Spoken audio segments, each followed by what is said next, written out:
So a while ago, Josh from NativLang released a video talking about Tibetan spelling and why it's the worst. And as someone who knows a thing or two about Tibetan, I'd like to make a response to this video and expand upon and correct some of the things that he mentions in it. This isn't supposed to be a takedown or anything, just a few things I wanted to add to the discussion. With that being said, if you haven't already seen Josh's vid, I highly recommend doing so. Otherwise, this is going to make no sense at all. So starting off the vid, at the beginning he shows a wheel with a few other languages he presumably thinks would be good candidates for the #1 worst spelled language spot. Two of which I happen to know probably like, half a thing or two about. One of which I've studied for a few years now, and one I've opened a book, or maybe two on. Now along with this video, I'm releasing a whole nother one solely going into all the details of Mongolian spelling. So if you want to learn about that, you can click the link in the description and check that out too, hopefully after finishing this video. As for Nolsfu, also known as Yi, however, all I really gotta say is,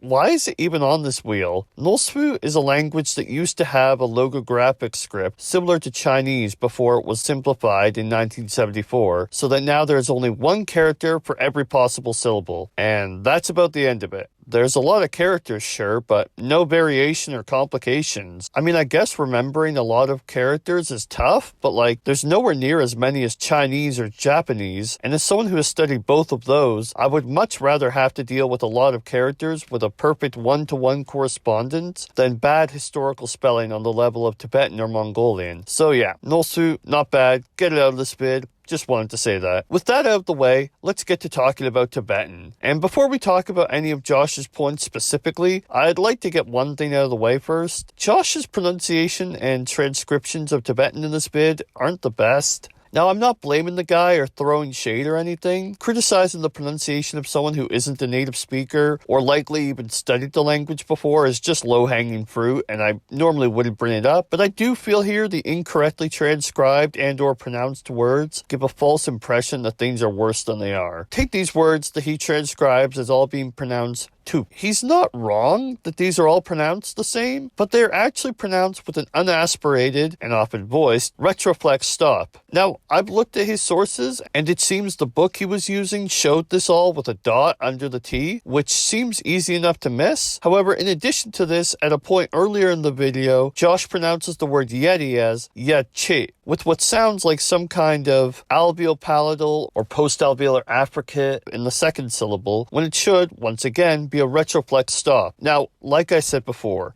I'm not ragging on the guy for not being able to pronounce Tibetan perfectly. Hell, my accent is probably shit too. But I do feel this should be pointed out because in reality, all sequences of a plosive followed by an R in the script are now pronounced as retroflex stops, and showing these types of clusters as being pronounced otherwise gives the illusion of the rule being much more complicated than it actually is. An even worse example of this occurs when Josh shows this slide with these two words, which he says are pronounced ta and ro. Now, I've already talked about the retroflexes being pronounced with ta, but what the hell is going on with the pronunciation of that second word? I'm gonna be honest, I have no idea where he got this from. I mean, I do. I checked his sources and he clearly states he got it from this book, and I even checked the book and sure enough it does say it is pronounced like that. But like, as someone who has read a few books on the subject of Tibetan, I've never seen a word that deviates from the rule I just stated previously. I mean, I have never encountered this word specifically on its own, so maybe it's just irregular, but I'm familiar with the compound words drukbu and drukmu, which are both pronounced as expected. I even looked up this specific word on its own in the Tibetan Living Dictionary online, and sure enough, this is how they claim it's pronounced.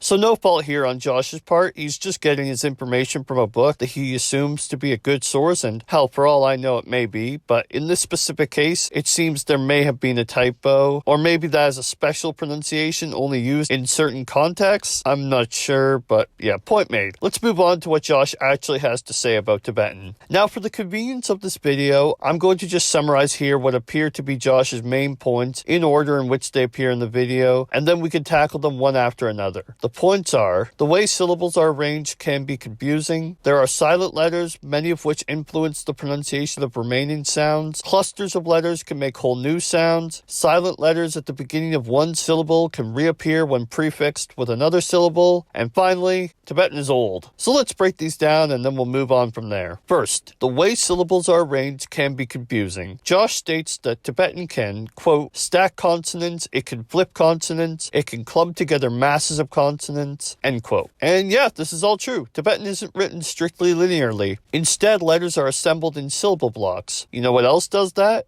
Hangul. You know, Hangul, a system that is often held up as the pinnacle of easy writing systems to learn. Now, I'm not going to argue that Tibetan writing is anywhere near as easy to use as Hangul, but having letters combined non-linearly isn't the problem. Here, I even wrote all the rules for writing Tibetan syllable blocks on screen right now. And as for those flipped consonants, Tibetan writes Sanskrit retroflex consonants by flipping the glyph for its alveolar ones. And yeah, that's it. Doesn't seem so bad, does it, when you actually look into it all? Oh, and on a side note, later on, Josh goes on to mention how hard it is to use Tibetan dictionaries, specifically citing how they are all organized not by the first letter in the word, but by the radical in the first syllable. I probably don't have to say this at this point, but yeah, spend a few minutes learning the rules I'm showing on screen right now, and you shouldn't have any problem figuring out what the radical is in each word and using a Tibetan dictionary. Number 2, there are silent letters, many of which influence the pronunciation of remaining sounds. Okay, so now we're getting to the stuff that really matters. How does Tibetan spelling actually work? Josh mentions how many of the peripheral letters in Tibetan, i.e. prefixes, suffixes, superscripts, they're usually all silent. And yeah, that's correct. He also mentions, though, that you can't just ignore them, and yeah, that is once again true. But he doesn't go into much more detail than that, and that's the problem. Much like with syllable arrangements in Tibetan, just hearing that summary sounds bad, but if you learn a bit more, you might find things are a lot simpler than it seemed at first. For example, yes, those prefix and superscript letters all go silent, and yes, they can still affect the pronunciation. But if you look into it a bit further, you'll find that in most cases, all prefixes and superscript letters have the same effect, raising the tone of words whose radical is a sonorant and removing the aspiration in aspirated stops. And that's it. Sure, you can't completely ignore them, but all you need to know is that there is one, and then yeah, you can ignore it. The suffixes are a bit more complicated, but once again, there are easy to memorize patterns, and once you learn those, you should have little trouble reading Tibetan. After all, it's not that far off from how in English we have silent letters like E at the end of words that still affect the previous vowel. Number 3, certain clusters can make entirely new sounds. Yep, that's called a digraph or trigraph, and we have them in English too. Now, granted, Tibetan certainly has more, but once again, memorize a couple rules and you should be good to go. Number 4, prefix letters can reappear at the end of previous syllables.